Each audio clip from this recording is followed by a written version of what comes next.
Hey y'all, Jeremy from the Archeryshack. I've got another tuning video for you. I've had a lot of people recently saying, you haven't done a tuning video, so we're here to, we got a little time this evening. Had an Elite E32 dropped off, an E32. We're going to check the cam timing. We're going to level the rest. We're going to get his cord fixed because it's all jacked up, and we're going to paper tune it. So this will be a quick, easy, short video, but stick with us and we'll go through all the steps of getting this bow tuned up. Okay, now we're over here at the bow vise.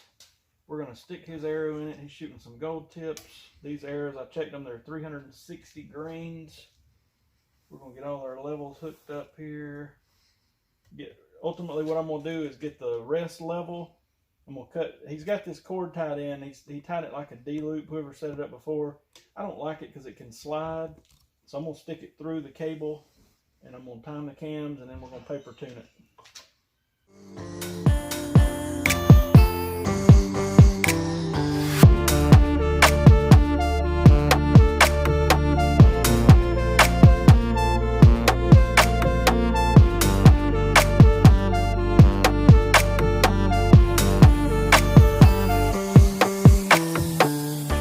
Alright, so we're over here at the draw board. I'm going to let these draw stops all the way out, and to do that I'm going to put them as far apart from each other as possible. So all the way up on the top, all the way down on the bottom. I'm going to check the cam timing. I'm going to check one thing I would say, and I'll tell this customer, is he's going to need a new string before long. There's a lot of fraying going on around the peep, and I had a time with that center serving. But anyway, let's check the timing, let's check the poundage. And then we're going to press it, get the rest cord put in the right way, and we'll twist the cables if need be. 62, 63, 64 pounds.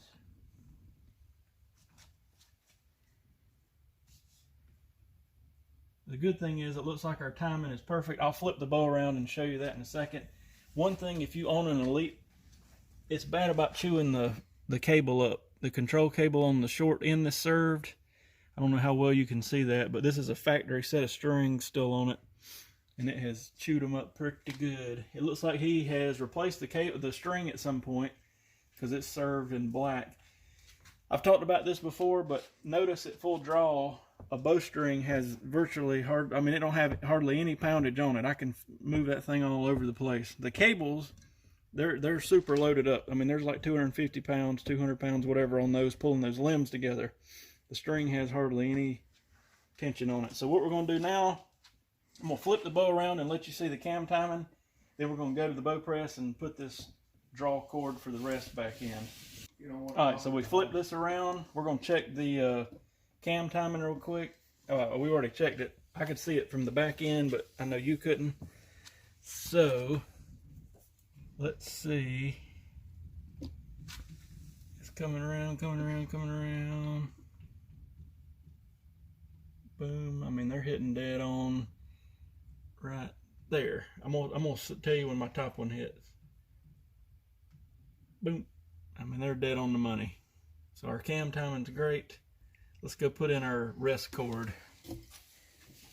Okie dokie, we're over here at the bow press. I did take the draw stops off and I put it in the press here. I'm going to separate this cable. I'm going to stick this string in there. We'll get it timed. I'm going to go ahead and burn the end of this thing because I'm not going to cut it any shorter.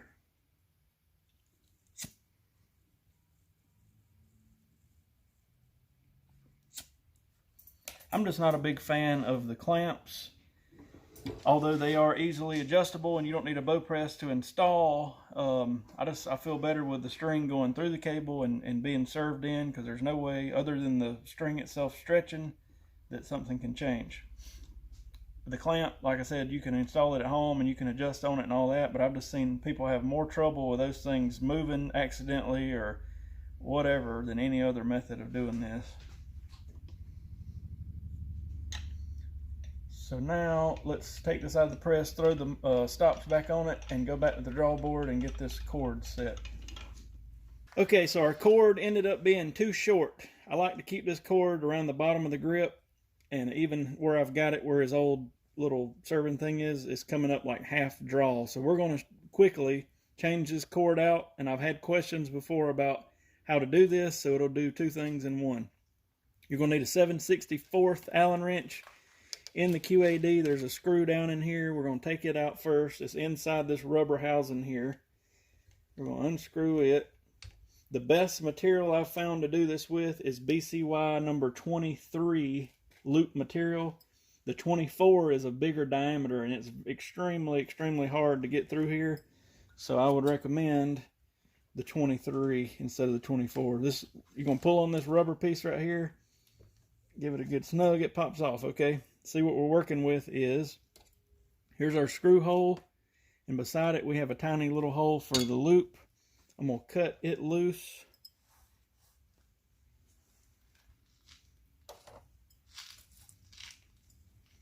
Here we go. I'm going to cut that loose. We'll take that and just set it over here for a second. Pull that out.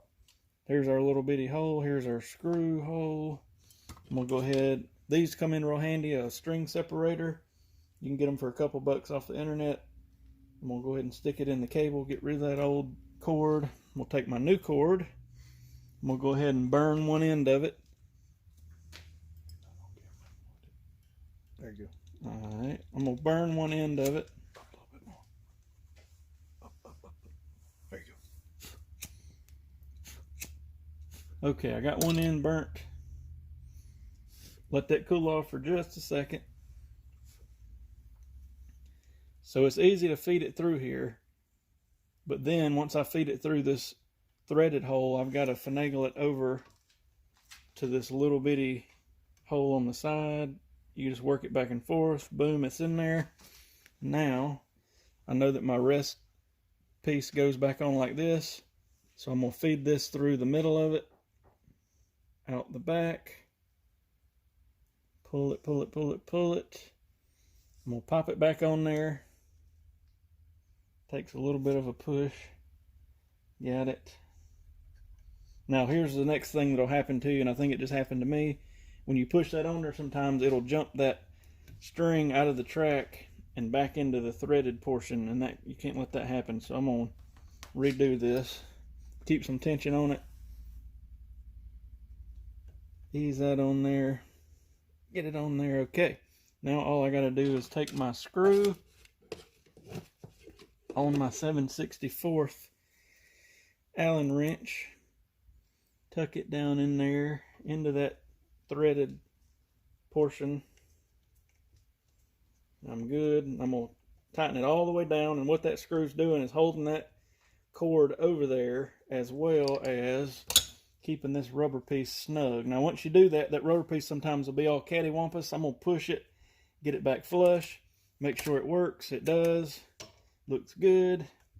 Now I can feed it back through where I want it down here, which usually a good starting point is around bottom of the grip.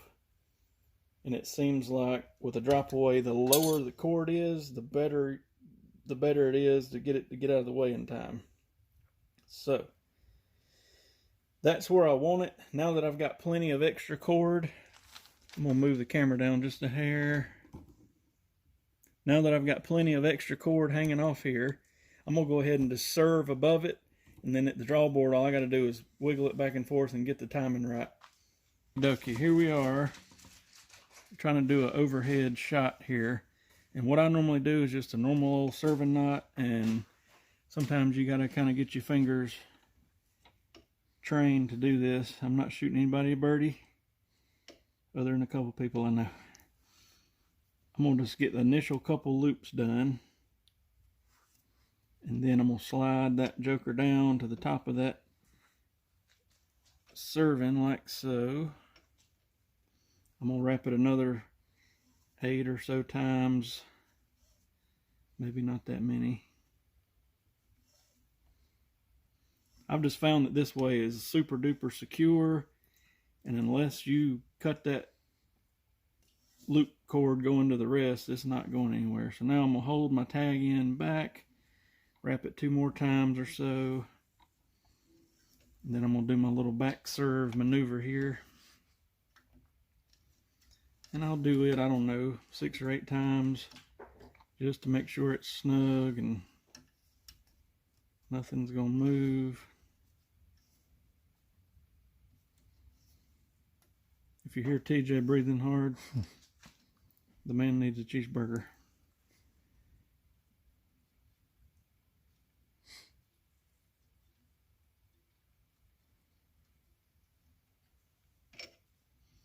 There's that. I'm gonna burn it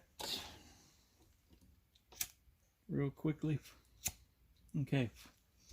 Now all we gotta do is go back to the draw board and let me get that length just right, real easy. Cut it, burn it, and we'll paper tune it.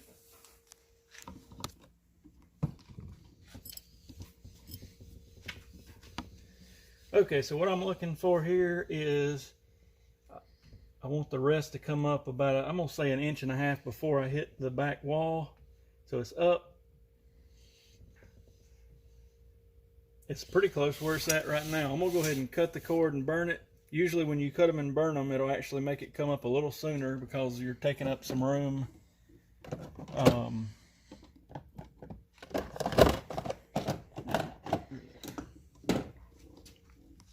You cut it and that little spot that's burnt will take up a little bit of the space.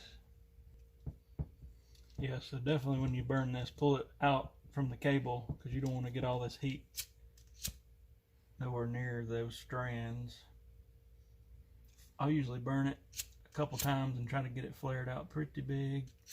On this particular material, it don't flame out as big as some other materials because it's thinner. So sometimes I'll just give it that little tap, let that cool down. And all we got left to do is go see if it'll paper tune and adjust the rest for that. And we'll go ahead and chronograph it and let him know what it's shooting, and he's ready to come pick it up. Okie dokie, so here we are in the shooting lane. This bow's set on 28 inches of draw, 64 pounds with a 360 grain arrow. It's a 32-inch bow. It's rated at 315 IBO. We're going to paper tune it first, but then we're also going to check the speed on it and see what it's doing.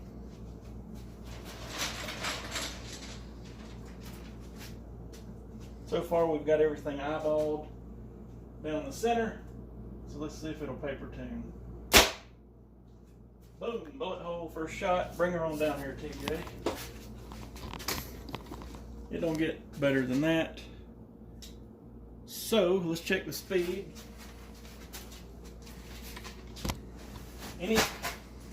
Any guesses? 360 grain arrow, 315 IBO, 28-inch draw, 64 pounds. What do y'all think? I'm gonna plug this joker up and fire one off.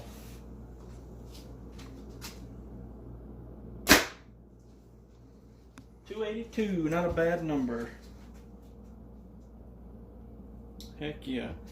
So now what I'll do is I always cut the customer's paper tune out of the paper, write their speed, their arrow weight, all that stuff on the paper so that when they pick it up, there it is, everything they need to see.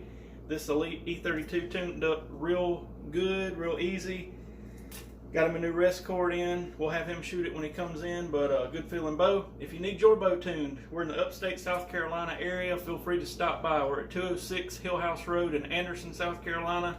If you're not in the upstate South Carolina area, we have tons of people ship in bows because of these videos. Call us, 864-735-8484, and we can get your bow tuned, have you ship it to us. We'll put strings on it or just tune it or both. Send us an arrow or two. This year we had a lot of people sending in bows. No matter the make or model, we can do them all. And just let us know how we can help you. So give us a call. Let us know how we can help. Thank you for watching this video. Please subscribe below. We're trying to get up to over 1,000 subscribers so we can do some stuff, some live video feed. So we're almost there. Thank you for watching. We'll see you on the next video.